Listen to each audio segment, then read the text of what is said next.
fifth day of the ceasefire and the first of a 2-day extension that is set to end on Thursday morning. On Tuesday night, 12 more hostages were released, 10 of them Israeli nationals and 2 foreign nationals. They've been taken into Israel, they are receiving medical attention, and they will be reunited with their families.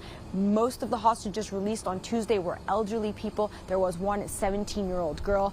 Most of the people on Monday were children. In addition to the hostages, there were 30 Palestinian prisoners also released on Tuesday. This is part of the agreement. Up until today, there have been 69 hostages released, 50 Israelis, as well as 19 foreign nationals, and 150 Palestinians released. But there are still estimated to be about 160 hostages in Gaza. It is unclear what is going to happen to them, if they're going to be able to get out. Mediations are underway. On Tuesday, the CIA director, as well as Israel's head of intelligence, went to Qatar to discuss the potential for more ceasefire and for more people to get out. Now, the families of the hostages still in Gaza are pushing Israel's government to make sure that their loved ones are not forgotten. They say that it's more important that all the hostages are freed, and then Israel can continue with its ground offensive into Gaza.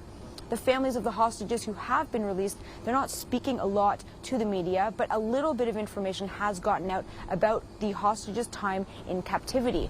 The families have said that Hamas fed them intermittently. They had to wait for hours sometimes to use the bathroom. Some people said they slept on makeshift beds for 50 days, pushing plastic chairs close together, staying in rooms that were suffocating. For the first time on Tuesday, both Hamas and Israel accused the other of violating the ceasefire. Israel said that Hamas launched 3 explosives at its troops in the north of Gaza and that militants shot at it. Now, Hamas says that Israel started it and then it retaliated. It doesn't appear at this point that this will affect the truce, but it underscores just how fragile and tenuous this agreement is and how touch and go it is.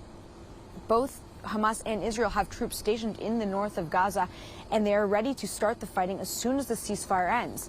People in Gaza have been using this truce, this relative few days of calm, particularly in the north, to check on their houses, much of which has been reduced to rubble after weeks of airstrikes, and to look for loved ones, many of who are trapped underneath the rubble. Sam Mednick with the Associated Press for CGTN in Jerusalem.